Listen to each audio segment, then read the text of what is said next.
Welcome to Buddha in Mind, a place where we pause amid the rush of life, listen to stories and the teachings of the Buddha to find peace, wisdom, and the courage to walk through every change in life. Have you ever looked into the mirror and wondered, is the person looking back at me still the same as before? It's still the same pair of eyes, yet within them seems to lie a different story. The skin has gathered more folds, the hair no longer holds its original color, the once firm hands are now more fragile. Outside, the world remains hurried, old friends have gone their separate ways, children are busy with their own lives, and somewhere deep down, you feel as if you are being left behind. In that moment, if we are not mindful, we will see time as a thief taking away what is most precious to us. But the Buddha taught that the root of that sorrow is not age itself, but our resistance to the natural law.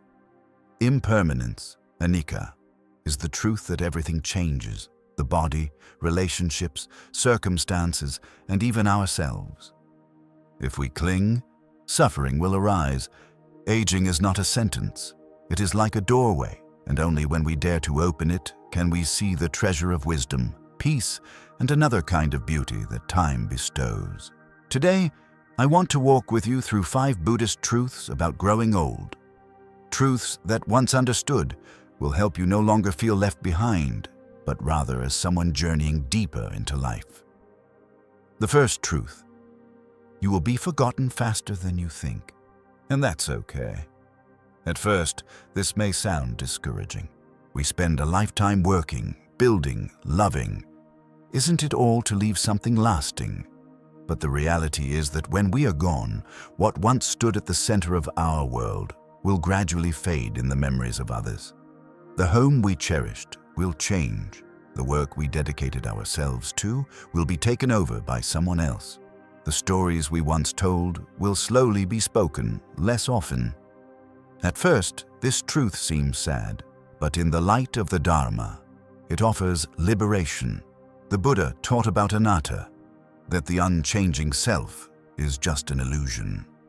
We are like waves on the ocean, rising, dissolving, and merging back into the vast sea. There is a Zen story.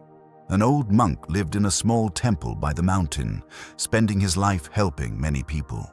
One day, a disciple asked, "Master, do you feel sad knowing that after you pass away, perhaps no one will remember your name?"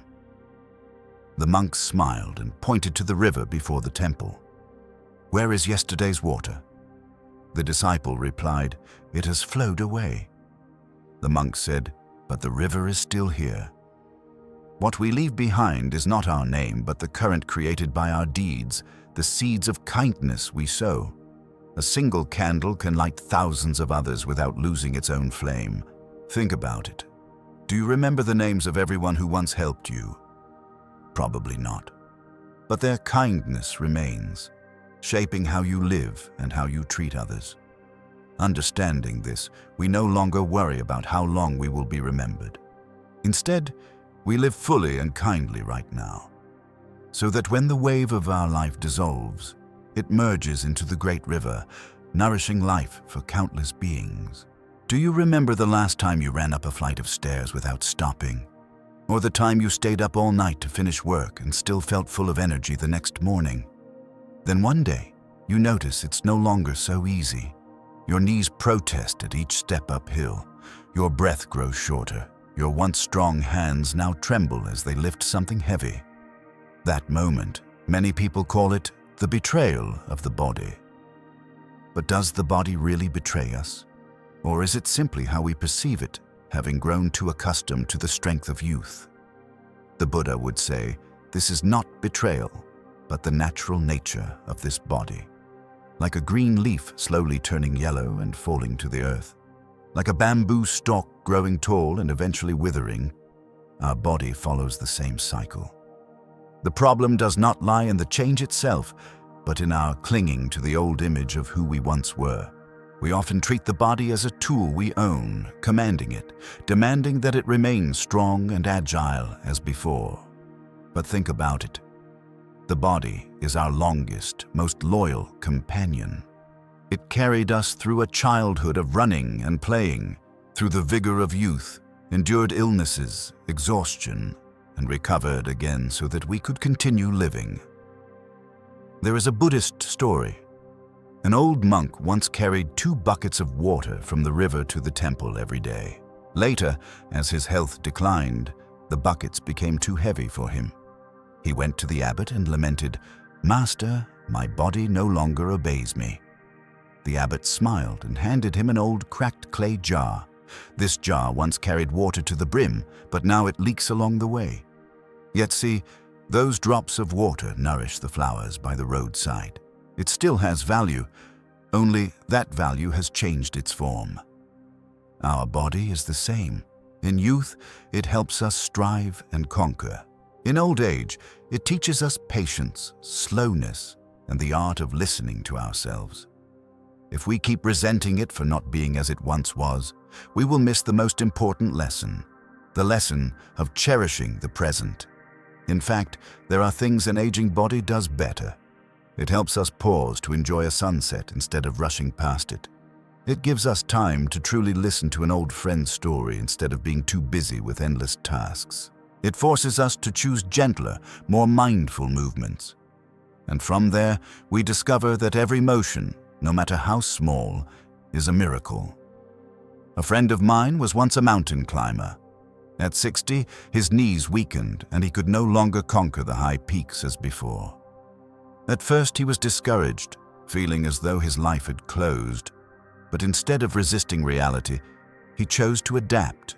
He turned to long walks, exploring lower, gentler trails. He told me that on those journeys, he discovered beauties he had never noticed before. Wild flowers along the path, the murmur of a small stream, sunlight filtering through leaves at dawn. Caring for the body in old age does not mean trying to force it back to its youthful state. That is neither possible nor necessary. Instead, see it as an elder friend who deserves gentleness and respect. Listen when it needs rest, nourish it with healthy food, give it exercises within its capacity. And above all, do not let the limits of the body limit your spirit. Slower legs cannot stop you from loving life. Trembling hands cannot prevent you from giving warmth.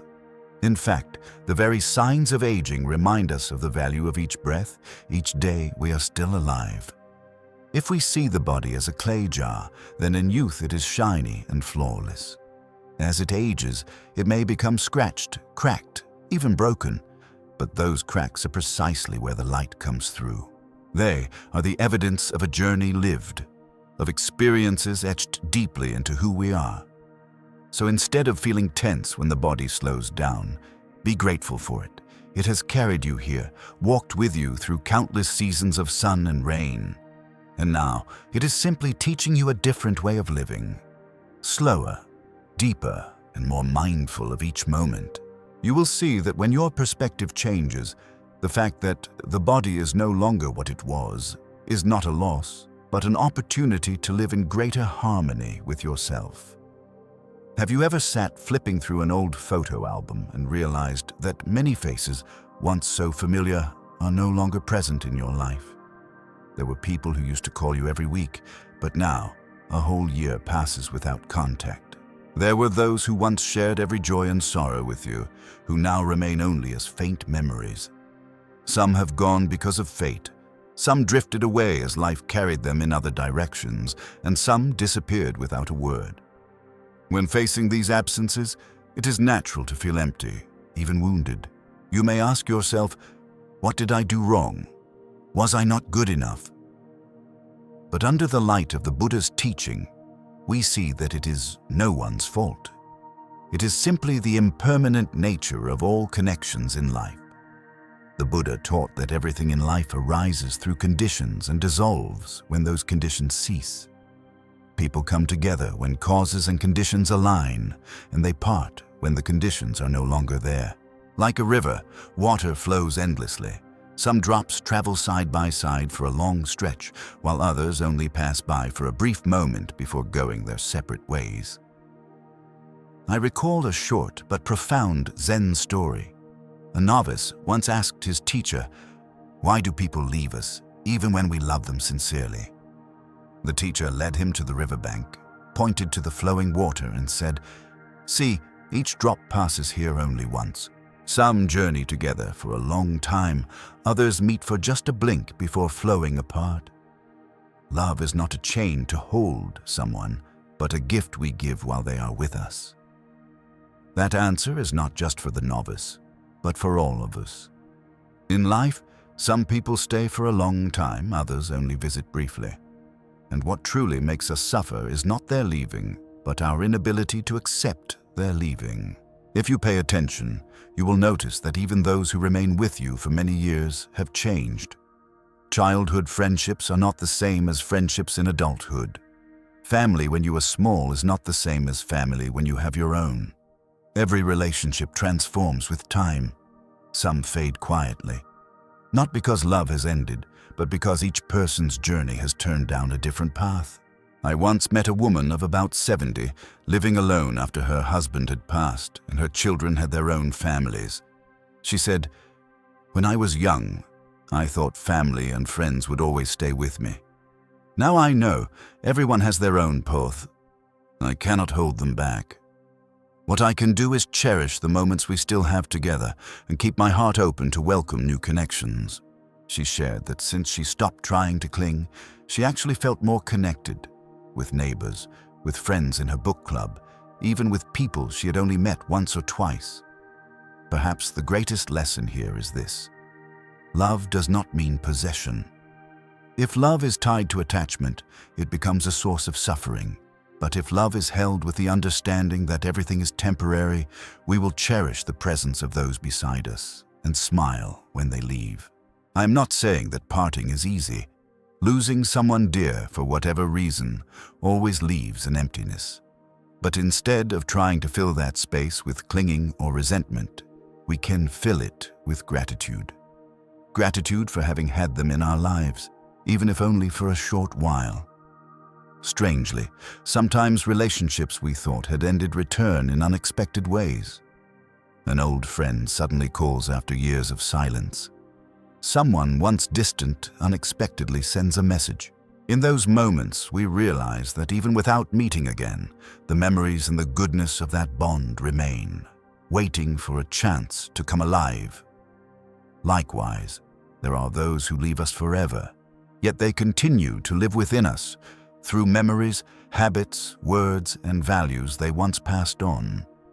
This is how connections endure, even when the outer form has vanished. So what should we do when someone leaves our life? First, allow yourself the right to grieve. Feelings are real and deserve to be acknowledged. But then, gently lay that relationship down. Let it flow with the river of life. And when ready, open your heart to new connections. Just as the river never runs out of water, the human heart never runs out of love if we know how to nurture it. Those who have gone may not return, but there are still many others who need your love, and you also need theirs. Therefore, when looking back, don't just see the empty spaces. See also the moments once filled with laughter, with glances, with companionship. And know that those moments, whether short or long, have all contributed to the person you are today. Have you ever suddenly caught sight of yourself in the mirror and paused? Not because of messy hair or untidy clothes, but because you realize that face has changed so much. The youthful lines have been replaced by delicate wrinkles. The once thick black hair is now streaked with silver. The once firm hands now reveal blue veins and roughened joints. That feeling at first may bring a twinge of sadness, as though time has quietly taken something you were not ready to let go of. Modern society often tells us that beauty must be tied to youth. Magazines, advertisements, social media overflow with images of smooth skin and toned bodies.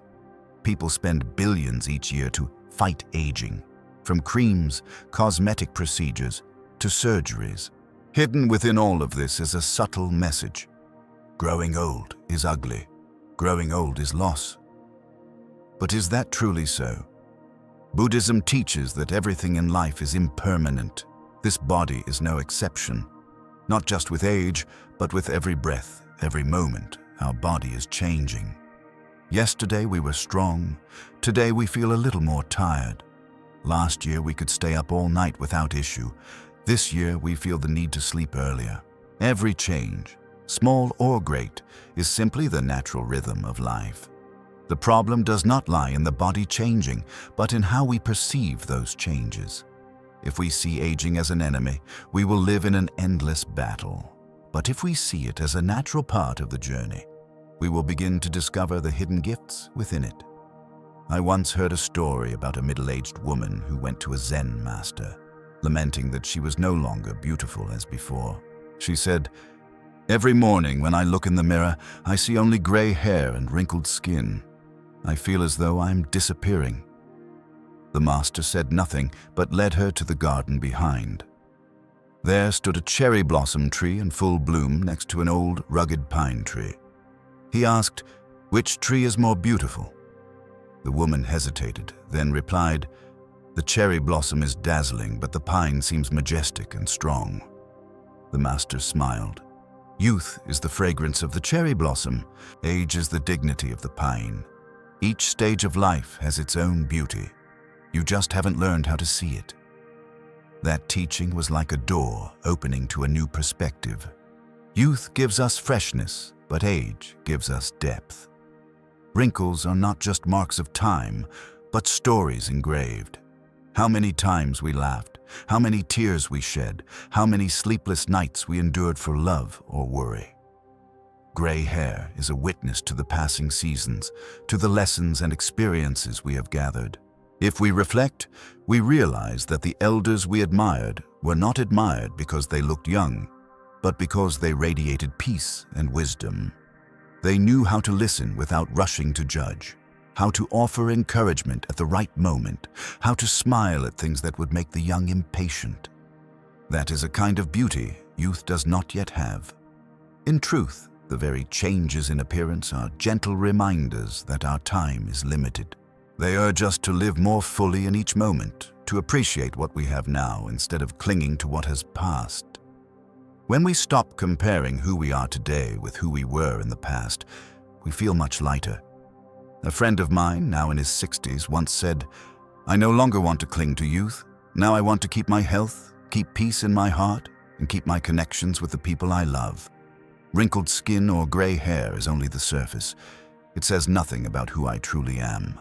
I believe that is one of the clearest signs of true maturity. Of course, self-care is still important.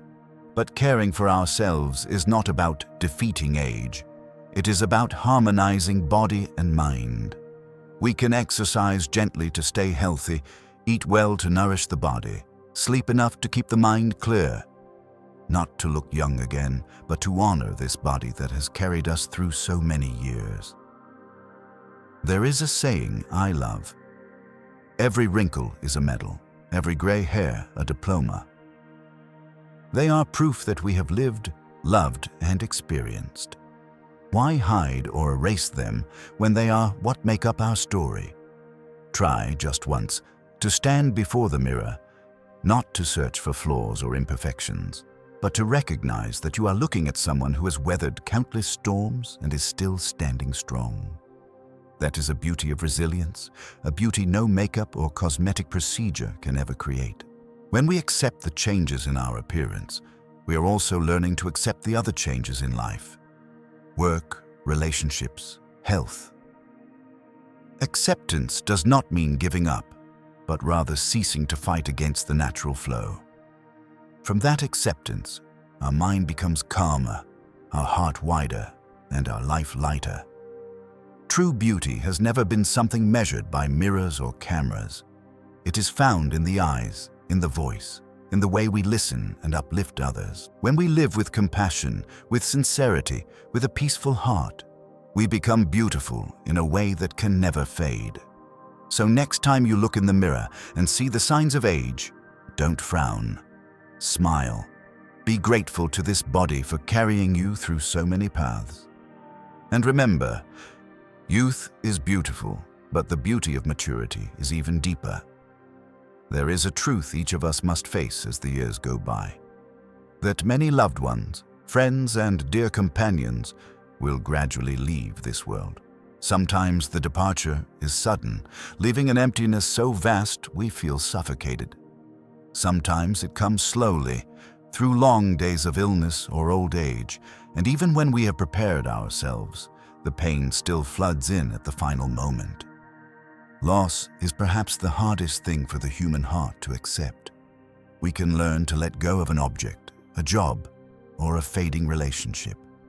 But when forced to release the hand of someone we love deeply, it feels as if a part of ourselves has been torn away. In the Buddha's teachings, there is the famous story of Kisa Gotami. She was an ordinary woman until the day her only child passed away. In her despair, she carried her child's body everywhere, begging for someone to bring him back to life. Many felt compassion, but no one could help. Someone directed her to the Buddha. After hearing her story, he said, "Bring me a mustard seed from a household that has never experienced death." Believing this would save her child, she hurried to knock on every door, but in every house, the replies were the same. "We have mustard seeds, but we have lost a father, a mother, a child." By the end of the day, she returned to the Buddha empty-handed. Not because she couldn't find a mustard seed, but because she had realized a profound truth. No one in this world is exempt from loss. Death spares no one, and suffering is something every human must taste. At first, hearing this story may feel sorrowful, but if we reflect deeply, it offers great comfort. The pain we carry is not ours alone. It is the thread that connects us to all of humanity. Everyone has someone they love and remember who is no longer by their side. What matters is learning how to live with loss without letting the heart close. Pain does not vanish simply because time passes, but it can change its shape. At first, it is sharp, making it hard to breathe. Later, it becomes a dull ache, like a scar. Sometimes it still stings, but it also reminds us of the deep love that once was. Buddhism does not see death as an ending, but as a transformation. The body dissolves, yet the energy, love, and influence of a person continue to exist in the lives of others. When you do something kind in memory of the departed, when you retell a story they once shared, or simply smile when thinking of them, they are still present in another form. Think of someone you loved who has passed away. It may be a family member, a friend, or even a teacher. Have you noticed how in many of your decisions today, their voice, their advice, or their example still lingers? There are moments when you unconsciously act as they once did, or repeat a phrase they used to say. This is proof that love does not disappear with death. It only changes its form. I recall an older friend once saying, "When someone you love dies, they leave a lamp in your heart. At first, its light hurts because it reminds you of them, but gradually you learn to use it to illuminate the days ahead." Such a beautiful and true thought. Love and loss always walk hand in hand. We hurt deeply because we love deeply. Yet it is that very love that helps us move through the pain.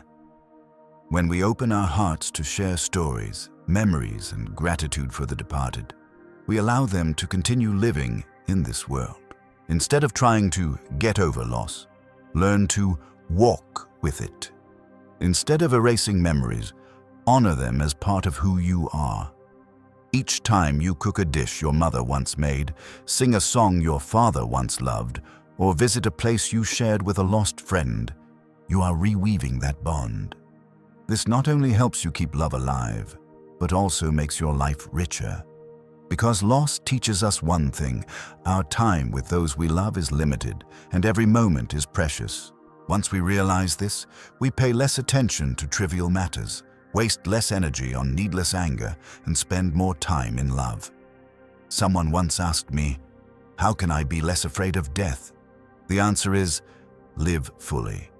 When you have loved wholeheartedly, lived completely, and left behind acts of kindness in the world, you will see that death is no longer so frightening. It is simply a door opening to another journey, and those who remain will carry you in their hearts. So when age brings more losses, do not see it as life's cruelty. See it as proof that you have been given the chance to love many people and to create many precious connections. And trust that each time you live with compassion, you are continuing the love of those who have gone before you. Loss is an inseparable part of aging, but it is also a reminder that love transcends all boundaries, even the boundary between life and death. If we keep that love in our words and actions, then those we cherish have never truly left us. Have you ever wondered why so many people fear growing old?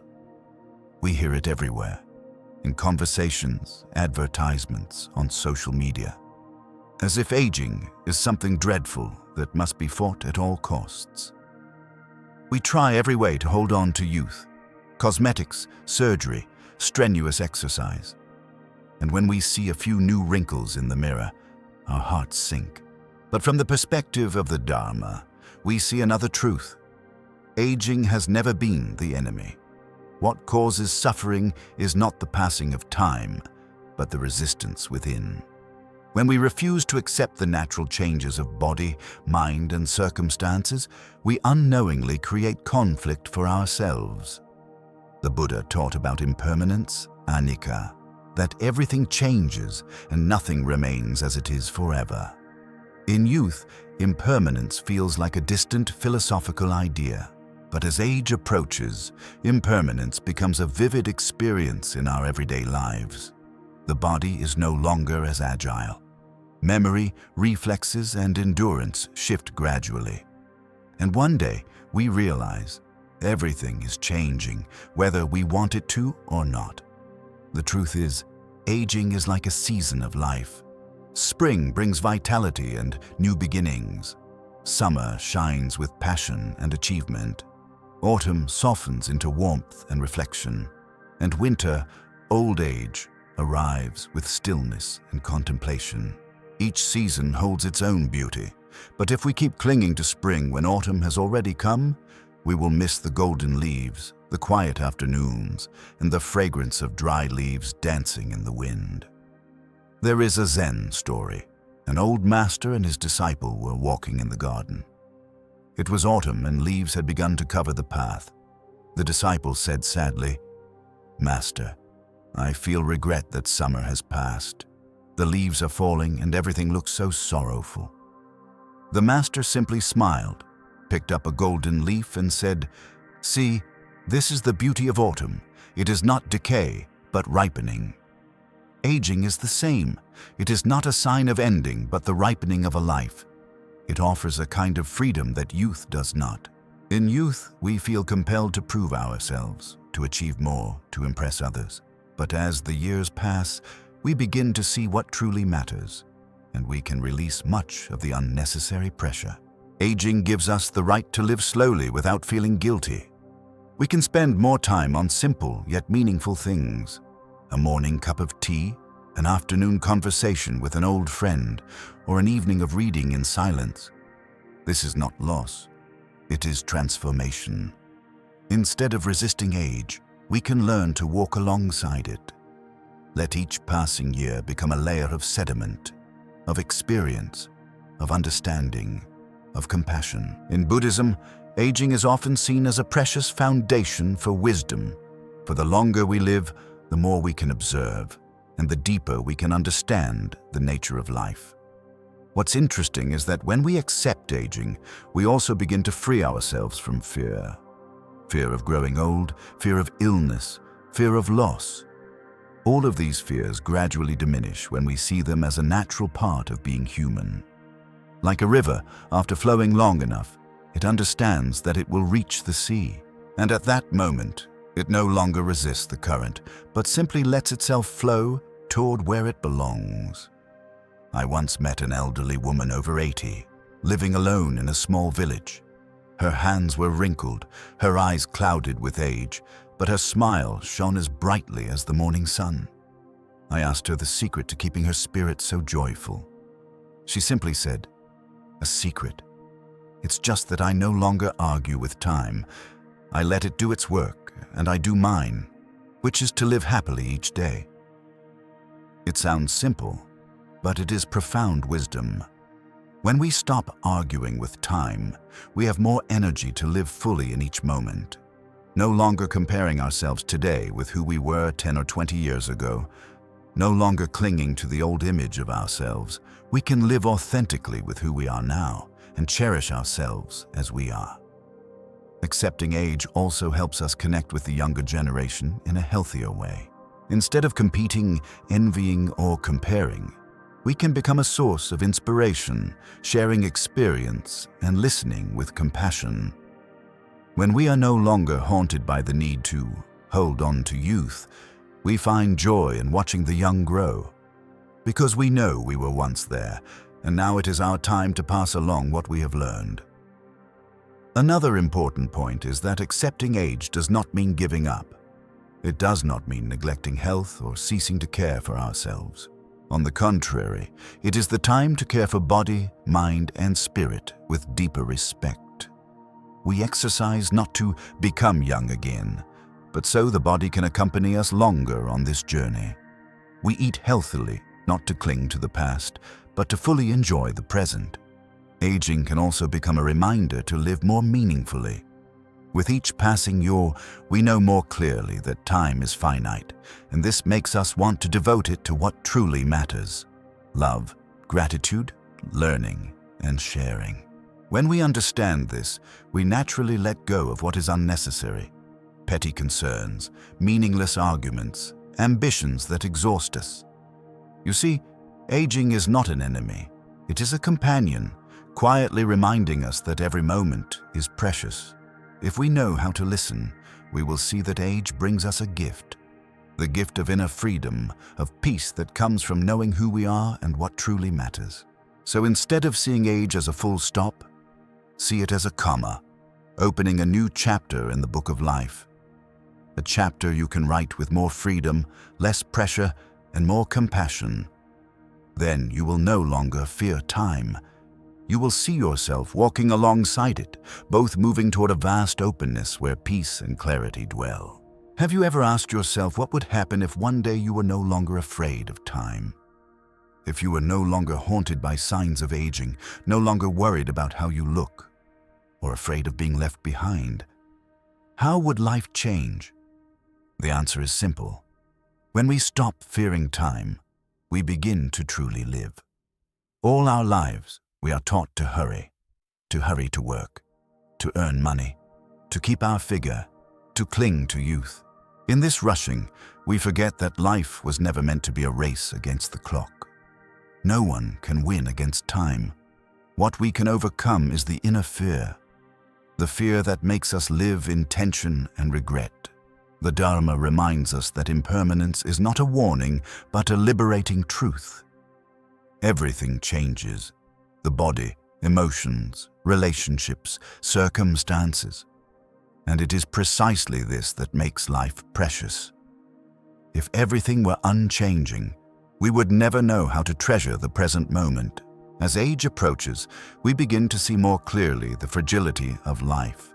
Some see this as a reason for sorrow, but those who understand the path see it as an invitation to live more fully. We know that each morning we wake up is a gift. Each meeting with a friend, each word of love, each quiet moment with a cup of tea, all are unrepeatable moments. Imagine someone standing by the sea, watching waves crash onto the shore. If they only mourn the wave that has faded, they will miss the beauty of the one arriving. Aging is the same.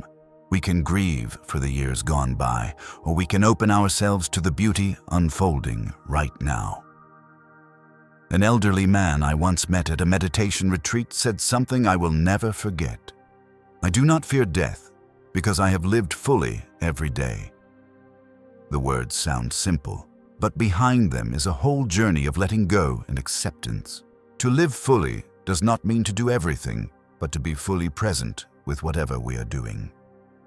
You may ask yourself, but how can I stop fearing time? The answer lies in changing your perspective. Time does not take away your youth. It gives you experience. It does not take away your strength. It teaches you how to use your energy more wisely. It does not take away the people you love. It reminds you to cherish them while you still can. Remember that every stage of life comes with its own gift. Youth gives you energy and ambition. Middle age gives you maturity and resilience. Old age gives you wisdom and peace. When you can see these gifts, you stop longing for what has passed and become grateful for what you have now. There is a Zen story of an old master asked by his disciple, "What is your secret to living joyfully in old age?" The master replied, "Each morning I ask myself, am I still breathing today? Can I still hear the birds sing? Can I still see the morning light? If the answer is yes, then I know I still have the chance to love, to learn, to smile, and that is enough." We often think happiness is something grand, achieved only through great successes. But age teaches us that true happiness lies in the simple things, the things youth often overlooks. A family meal, a quiet afternoon, a sincere word of care. All of these are happiness if we allow ourselves to see it. And eventually we come to understand that time is not a thief, but a companion guiding us through every experience. From laughter to tears, from meeting to parting. When we walk with it instead of against it, we find ourselves lighter, calmer.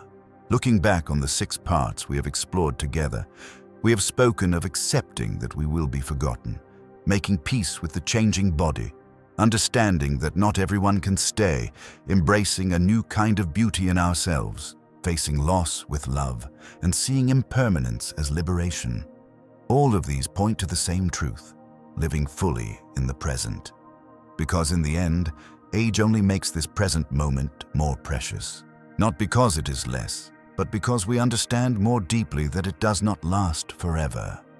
This is not to make us anxious, but to make us love and enjoy each moment more than ever.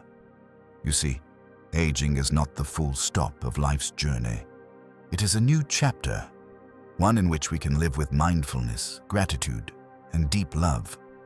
And when we live like this, we no longer fear time. Because each day, at any age, is a complete day. If this message resonates with you, please share it so others too may find comfort and inspiration. And if you wish to continue walking together on the path of mindfulness, don't forget to like the video and subscribe to Buddha in Mind. Here, we will keep learning how to live deeper, lighter, and happier, no matter how quickly time flows.